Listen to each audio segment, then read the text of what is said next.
करके अपनी भेंट स्वीकार कराई। और प्रभु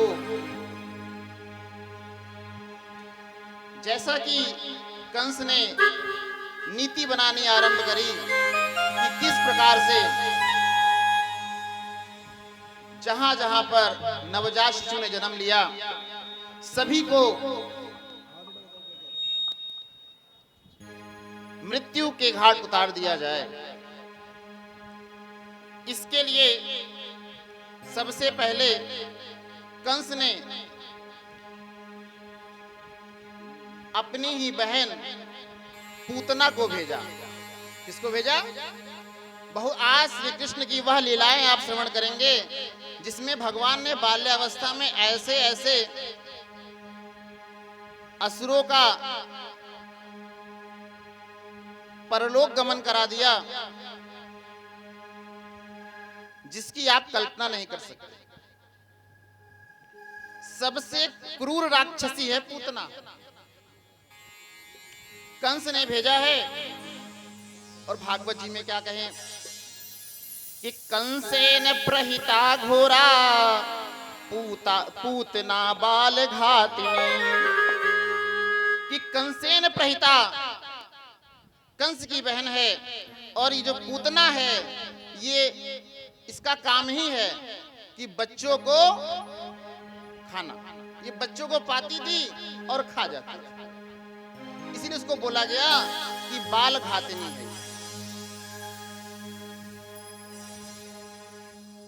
हेलो हेलो हेलो हरिओम। हम सभी के बीच में इस कथा पंडाल में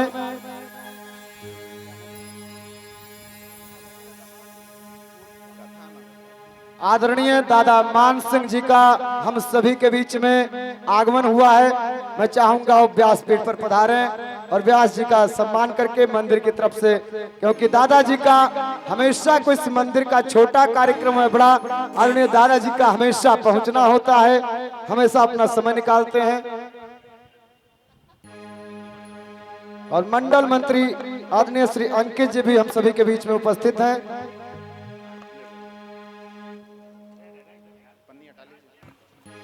हाँ, कि जब भक्त नहीं होंगे भगवान कहाँ होगा। जब भक्त नहीं हो भगवान कहाँ होगा। जब भक्त नहीं होंगे भगवान कहाँ होगा। जब भक्त नहीं होंगे भगवान कहाँ होगा। क्षेत्रीय पार्षद भाई विनोद यादव जी जिनका इस कार्यक्रम में विशेष सहयोग है, व्यास पीठ पर व्यास जी का सम्मान करते हुए माननीय पार्षद विनोद यादव जी एवं हम सभी के बीच में दादा मान सिंह जी, आदरणीय दादा मान सिंह जी व्यास जी का स्वागत सम्मान करते हुए मंदिर की तरफ से मैं चाहूंगा साधु संतों की तरफ से आदरणीय दादाजी का जो मंदिर की स्मृति चिन्ह है और पटका वो दादाजी को सभी साधु महात्माओं की तरफ से व्यास पीठ की तरफ से आपका स्वागत सम्मान होगा। आप सभी लोग जोरदार तालियों से आदरणीय दादा मान सिंह जी का स्वागत सम्मान करेंगे।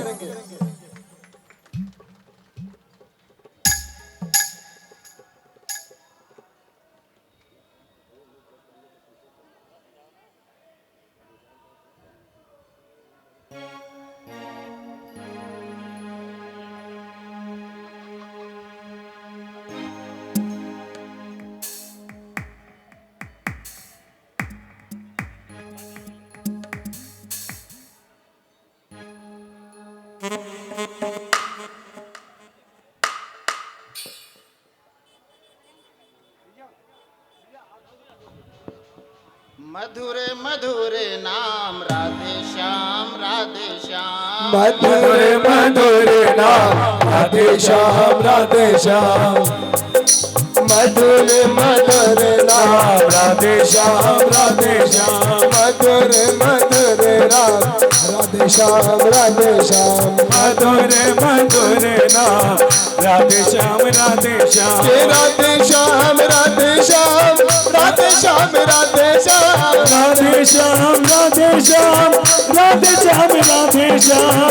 राधे राधे राधे राधे राधे राधे